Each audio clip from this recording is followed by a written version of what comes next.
Esther Sunday mukit thei dinga pakai jin ni khole phat ei piwa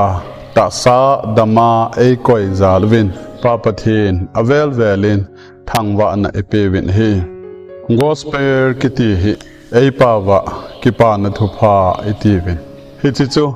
Jesu Christa thusim kisei na hin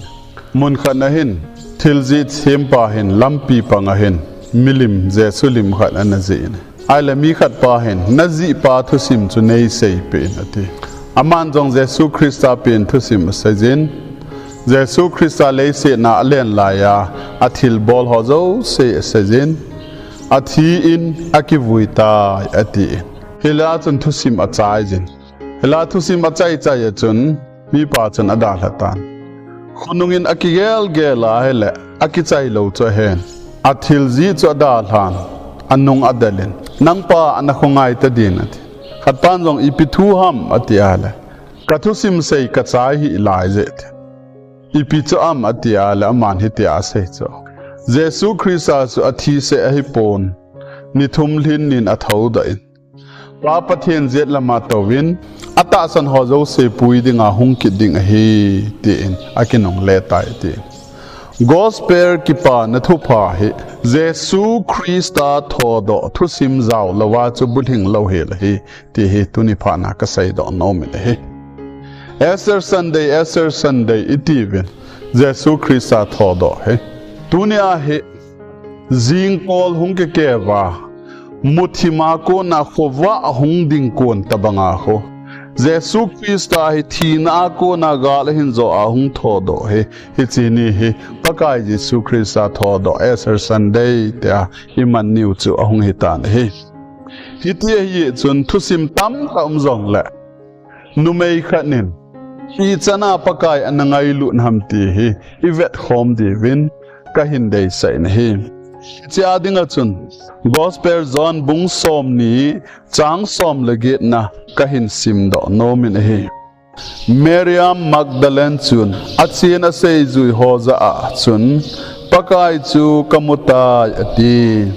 sule aza a chu hi chi thu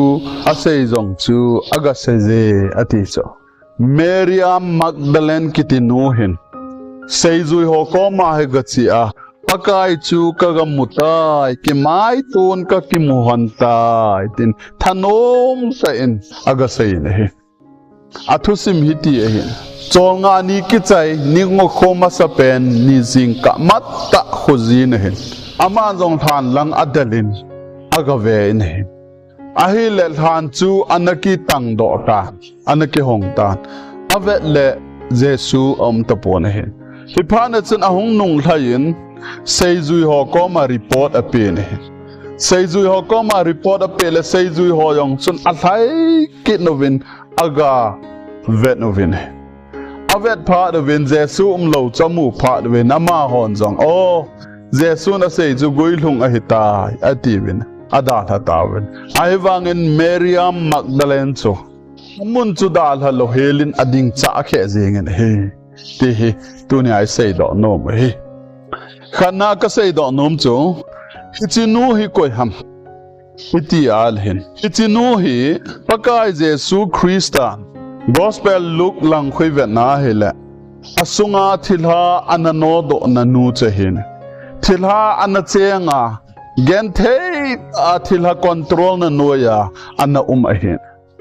ahewangin pakai Jesu Christian amma akuna hichi thila gilo anno do phanin akipa be senin Jesu nungzuin anapangtan hin aile lai hin ve na le pakai ahu hing pu chu athi a akivui hin amma jong alung mong thei pon angai lut be se je chun sabanin la agap che thei pon agavil thei pon ye chun sabani ahung ki chai ding ni khoma sa peni e ho pathini Sunday itiu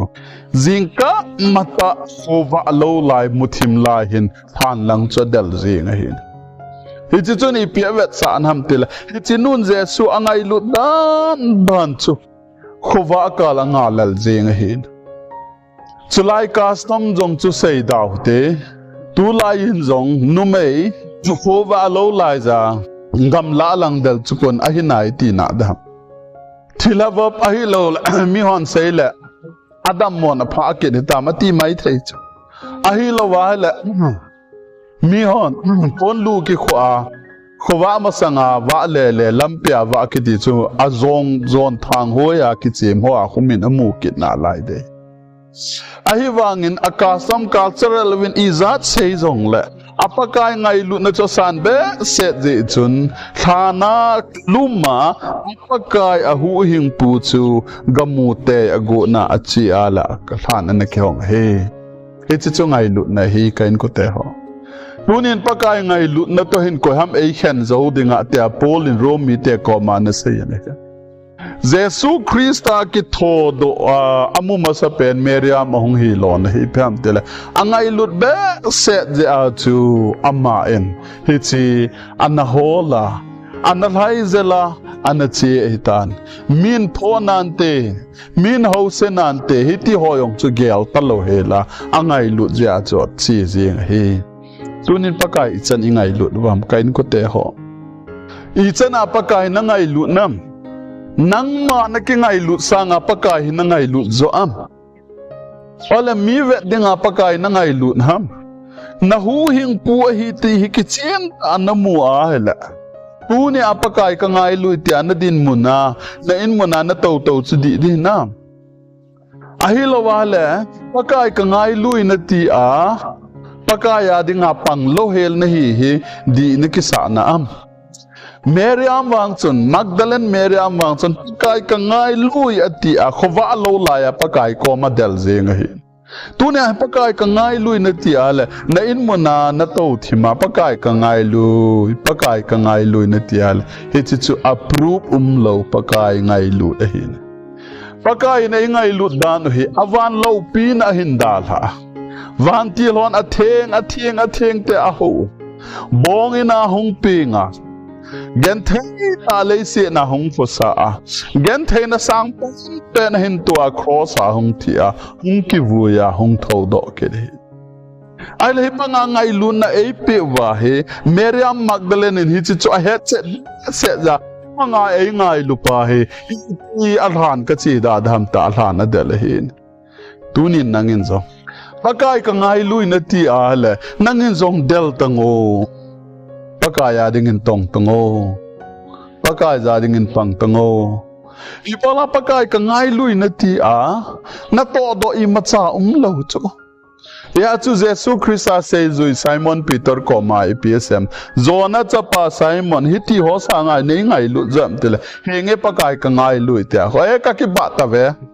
nei ngai lu chu ka ki pa ta ve ti lo pi chu ka kel ngoi ho va in ti chu approve nei pitan ati nei lo approve nei pitan ati hi ze a chu approve nei pin ti chu ka kel ngoi ho va in ati chu tunin zong ho bung mi te ho pakai ka ngai lui na ti al approve pen Miriam Magdalene in wang approve a pen adel zel zing hi ti he tu ne ka sei do no me khat na ani na ama nu hin sei zui hon atho do cha hung mu tau chu a hung mu wa cha da la jing chu Jesun ka tho do de ti hi gui lung hi ta he ati wa da la jing chu ai wa nga ma nom lo ding te tha na chu ding te a chang sia ai la din na aman jong than sung choga vet zia hale a vet le mi ni to mu chu ama ni en numai bola na ka ham ti al hen kapakai ka ngai nom dan chilaya he hita se cho kapakai apomangun hoya akoi zu ka hepoi ati kapakai apomangun hoya akoi ka hepoi ti apo na dan angai du dan so pakai po mang pi ta ve hoya akoi hita dem atia ngai lai na ta cho chi alai na angai lu na pa hi pakai kom ga thung vela pakai Jesu kom ga thung vela pakai Jesu Christa hong su aman jong ahin sei ki cho numei bola na ka ham na hol anti kina le pu hi po ma ko na po do ahi yong nei sei pintin na lai ama gela chu hon nga ho khan na po do hin ta ti cho ai pha na chama na hin ko te Miriam te a hin ko chu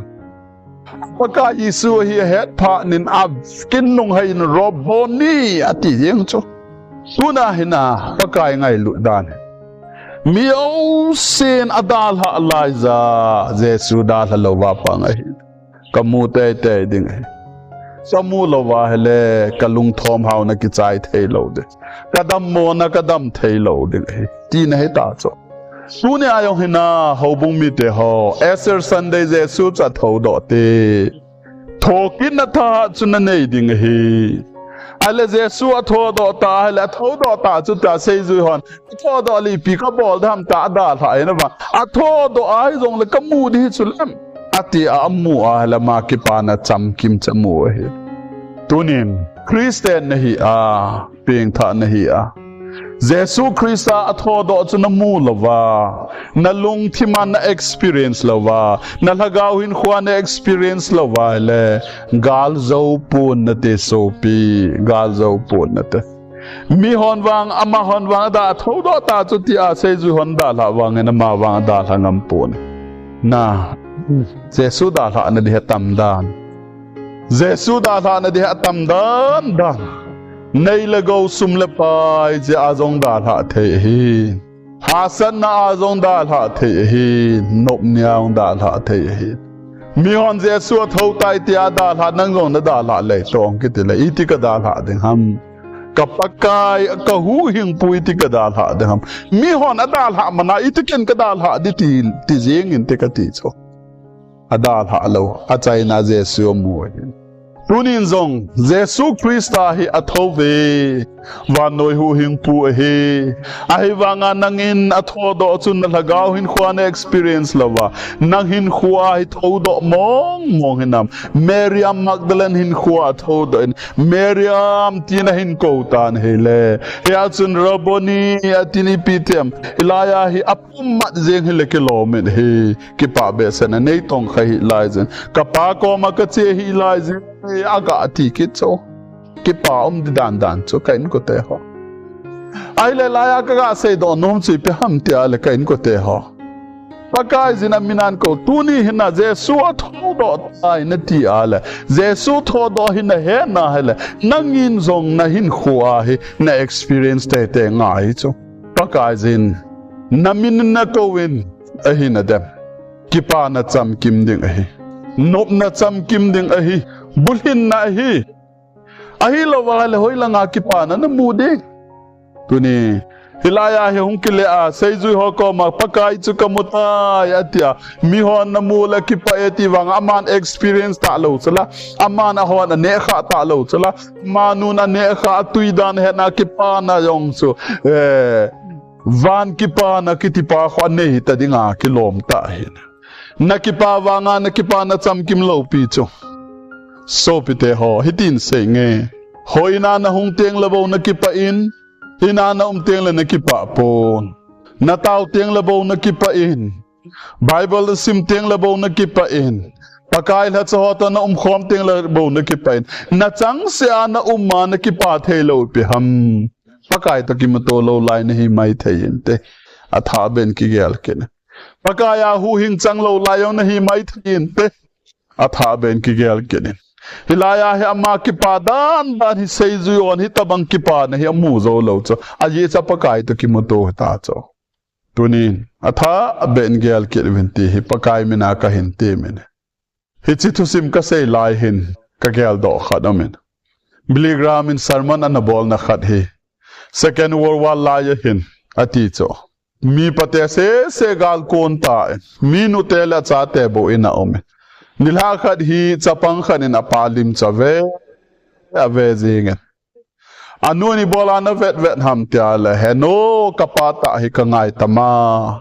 hi chimilim alima ko na khun hungpum hlen nang hi jing la kati ati cho apa ngai dan dan cho se cho Pakai day ngay lut ban la alim se helova hichipa in alim a vet na kum hladinga adei sabanga cha Pakai Yesu Christ Old Testament a ki sei zo se chu amma ta sa ta kum hla a ho adinga kiti alo pi mong he nangin na experience tam nangin na ne kha tam nangin puidan na he nam ni nakipa na nei ding he punya hina tha ben ki gel kino Jesu thâu tê a tho vanga chu chi tho ki na tha chu nang in nei ngai chu lo in bola na nei lo wa hela tha ben ki kholin ti he tu sing ka phana ka hin sei do no men Miriam Magdalene in wa me ama in mina sei se ding jong ki chalo ki chat na jong hetalo than lang an del ta than lang a delina hele song an ke hong ta than kot na ke hong ta sei zui ho ko ma achi aga sele sei zui hon an le del kidna la ke hon pa nen ada ta ama wang a den lenin akka min je sumu te go na chai nan je su mutan akipa senin sei zui ho ko ma ong sen kamuta ama ki pa na bangin mi ki pa na mo zo po bene tunin nangin zong ki pa na ta be na nei na nei lawa la tha ben ki khel kinen Esther Sunday Esther zing ni no so tia la sim pa na sei Ibola Esther zing ni no so ti ham tila muthim la khang kim la tabang zing ka kho hung wa noi asal wa banga he